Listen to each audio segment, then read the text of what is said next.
तो यार आप भी हमारे तरह, हमारी दोस्तों की तरह अगर ट्रैवल करते हैं तो आपको ये कहानी ज़रूर से सुननी चाहिए।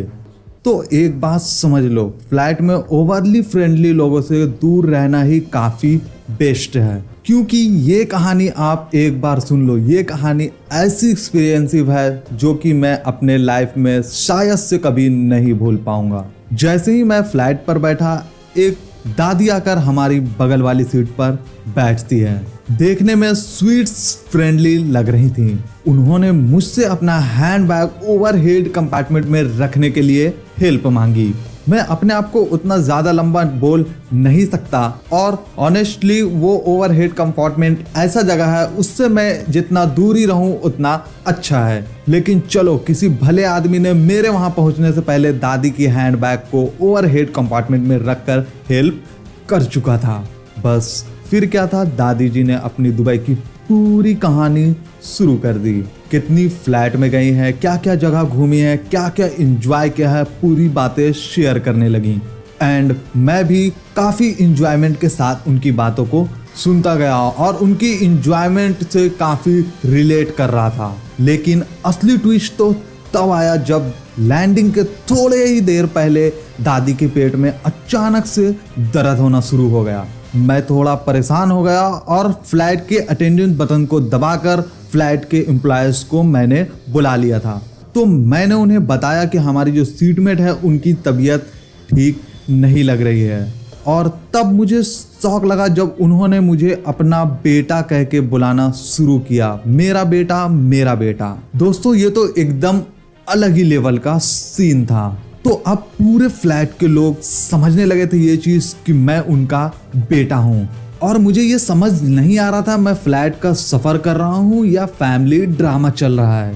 उस आदमी ने मुझे नोट दिया जिसने लेडी की हेल्प की थी ओवरहेड में उनकी हैंडबैग को रखने की। उसमें लिखा था कि तुम लोगों को बता दो कि तुम इसके साथ ट्रैवल नहीं कर रहे हो, तुम दोनों का कोई फैमिली रिलेशनशिप नहीं है, ना कि तुम इसके बेटे हो, ना ये तुम्हारी माँ है। मैं थोड़ा समझ गया था कि कुछ तो गड़बड़ है यहाँ पास। मैंने प्लेन में बैठे हर एक व्यक्ति को ये क्लियर कर दिया था कि मैं इनका बेटा नहीं हूँ, हम लोग साथ में ट्रैवल नहीं कर रहे हैं, बस ये हमारे बगल सीट पे बैठी, इससे हमारी मुलाकात हुई और मैं इन्हें पहले से बिल्कुल भी नहीं जानता। वहाँ बैठे लोगों ने तो ये बात मान ली थी कि मैं इनका बेटा नहीं हूँ, पर दादी ने अपना नाटक बंद नहीं किया। दोस्तों, बस ये लास्ट ट्विस्ट तो मेरे जिंदगी का सबसे बिगेस्ट शॉक था। दादी जी को जब व्हील चेयर से ले जाया जा रहा था तो दादी जी सडनली व्हील चेयर से उठकर भागने लगी, अपना हैंडबैग व्हील चेयर के पास ही छोड़कर। दोस्तों, एयरपोर्ट पुलिस ने तो उन्हें गिरफ्तार कर लिया, लेकिन दादी उस वक्त भी मुझे मेरा बेटा कहना नहीं छोड़ी, जिनसे पुलिस वालों को लगा कि मैं इनका बेटा हूं। उस वक्त मुझे समझ आया कि यार ये तो पूरी प्लानिंग है मुझे फंसाने की। पुलिस कैसे छोड़ेगा।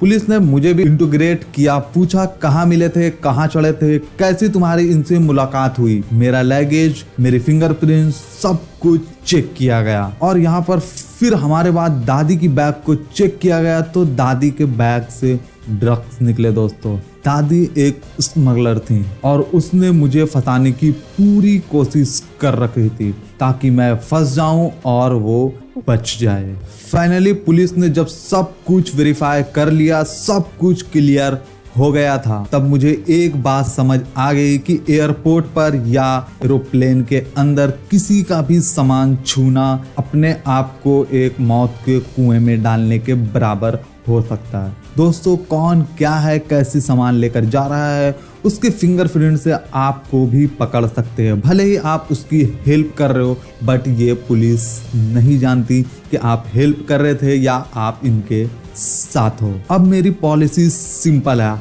आपका सामान आपकी प्रॉब्लम। अगर आप ओवरहेड कंपार्टमेंट नहीं रीच कर सकते तो आप कैबिन क्रू को बुलाइए, मैं तो आपको सीधा इग्नोर कर दूंगा।